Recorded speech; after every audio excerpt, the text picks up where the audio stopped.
Bienvenue sur ma chaîne. Ici, on parle trading et développement personnel. Yes. Parce que pour réussir, il te faut maîtriser les marchés financiers et toi-même. Alors, si tu veux gagner intelligemment de l'argent, tout en renforçant ta discipline, ton mindset et ta Oh vision, my abonne-toi God. et deviens le stratège de ta propre vie. C'est toujours avec beaucoup de plaisir. J'espère que vous allez très bien. Bienvenue dans cette nouvelle vidéo. Aujourd'hui, nous allons faire vite. Alors, aujourd'hui, nous sommes devant l'opportunité du dollar australien face au dollar néo-zélandais. C'est une opportunité que j'ai partagée, que j'ai également présentée, que j'ai également détaillée, que j'ai également décortiquée dans la précédente vidéo. Je vous avais donné les informations nécessaires concernant cette opportunité. Et pour résumer le tout, je vous avais simplifié le fait qu'il ne faut pas se positionner si le marché fait des impulsions à forte volatilité. C'est ce que, voilà, j'avais dit dans la précédente vidéo.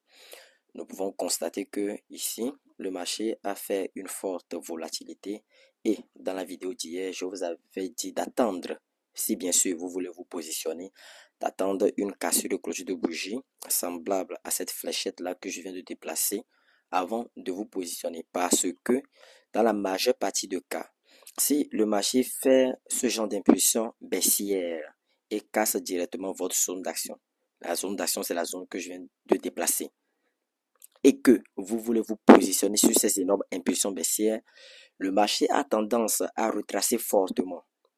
Ou soit le marché va vous faire encaisser un stop loss. Voilà. Donc si vous n'avez pas écouté mes conseils que je vous avais prodigués dans la précédente vidéo et que vous vous êtes précipité pour pouvoir vous positionner sur cette opportunité de swing trading, là actuellement vous êtes dans le négatif.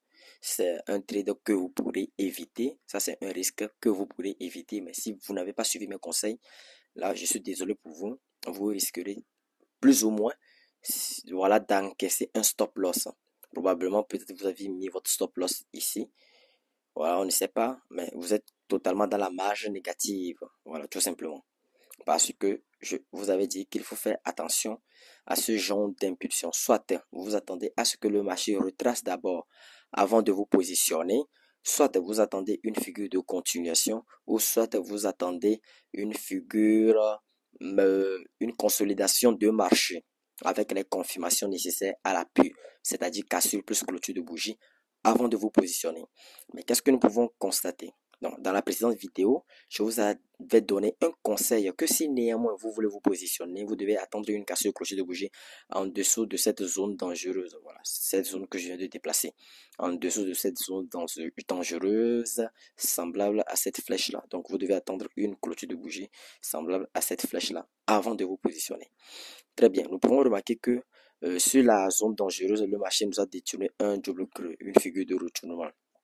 Et voilà, le trader est totalement invalidé. Le trader ne se poursuit plus dans le sens de nos prévisions parce que nos prévisions étaient de trader la baisse de cet actif, mais suite à ce retournement, suite à l'apparition de cette figure de retournement, le marché prend une nouvelle direction. Voilà, le marché est en train de prendre une direction haussière. Vous pouvez constater que le marché est en train de prendre une direction haussière comme je viens de le schématiser tout simplement à l'écran. Voilà, tout simplement.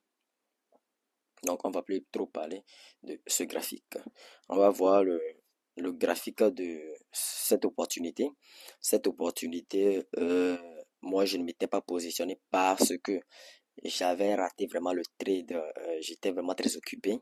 Je vous avais prodigué les mêmes conseils sur le dollar américain face au dollar canadien.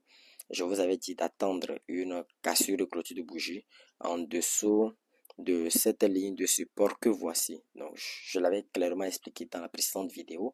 Pour ceux qui n'avaient pas visualisé cette précédente vidéo, allez la visualiser. Donc, ça va vous donner plein d'informations et plein d'outils pouvant améliorer votre trading. Alors, donc, je disais qu'il faut se positionner à la cassure clôture de bougie semblable à cette flèche là parce que cette ligne horizontale était une zone de support qu'il faut également faire attention aux zones de retournement, aux zones susceptibles de retournement. Et comme vous pouvez le constater, si vous vous êtes positionné sur le trade, vous remarquerez que le marché est en train de se retourner parce que les zones de retournement, cette zone que je viens de déplacer, ce sont des zones où le prix dessine à chaque temps des figures de retournement. Donc, ce sont des zones à plusieurs impacts. Si nous dézoomons, nous pouvons remarquer que c'était une zone de consolidation.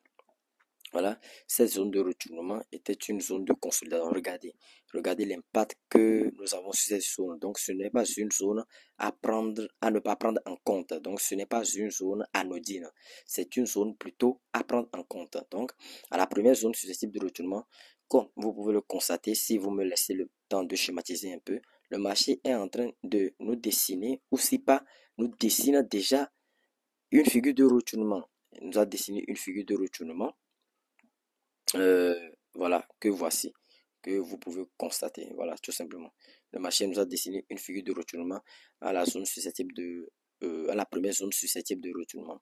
Mais ça peut être également cette figure de retournement si le marché décide de quand même poursuivre la tendance baissière malgré la figure de retournement.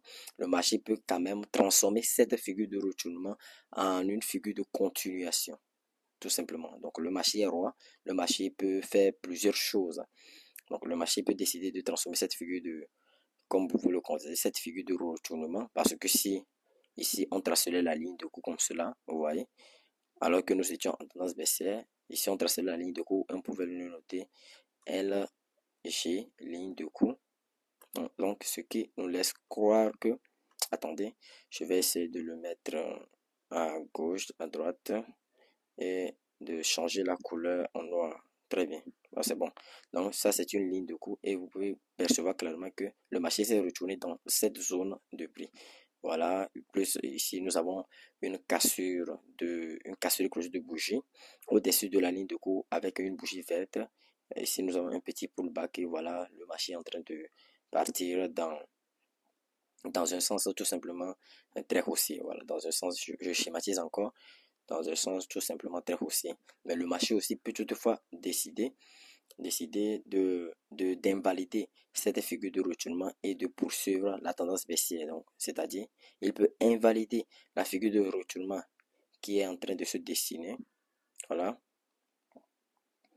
Et totalement partir à la baisse. Donc, le marché est entre le premier choix ou soit le deuxième choix. Mais par contre, si vous êtes sur cette spéculation, ce qu'il faut que vous fassiez, c'est de mettre votre stop loss ici. Vous regardez, et voilà, regardez ici. Donc, c'est-à-dire que vous vous êtes positionné. Maintenant, maintenez votre stop loss, mettez le stop loss sur votre stop loss sur je parle du dollar américain face au dollar canadien. Donc, ce que vous devez faire, c'est de mettre les stop loss sur les prix de 1,3910. Voilà.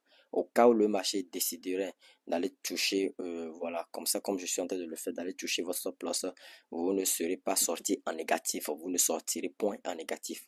Vous serez toujours dans un trade gagnant. Voilà, tout simplement. Alors, pour terminer la vidéo, je vais partager euh, l'opportunité de voilà, je partage cette opportunité en graphique 1 heure. La stratégie n'a pas changé, la stratégie est toujours la même. Un canal haussier suivi d'une épaule, tête-épaule. Vous pouvez remarquer ici que c'est une figure de retournement à la baisse. Nous avons l'épaule, la tête et l'épaule. Ça, c'est l'opportunité du dollar australien. AUD, yen, du dollar australien face au yen japonais. Là, vous pouvez constater clairement avec moi que comme voilà, nous avons bien sûr nos deux structures, nous avons la première zone ici, la deuxième zone et la troisième zone. Voilà, donc je vais encore zoomer pour que tout le monde regardez un peu l'opportunité. Donc il s'agit aussi d'une très belle opportunité. Donc à vous de voir et à vous d'attendre les confirmations nécessaires pour pouvoir vous positionner sur les confirmations nécessaires bien sûr pour pouvoir vous positionner sur le dollar australien face au yen japonais. Alors je pense que ça serait tout pour cette vidéo. J'espère que vous avez aimé, apprécié. Nous allons nous retrouver une prochaine et une nouvelle fois dans une nouvelle vidéo. D'ici là, portez-vous bien.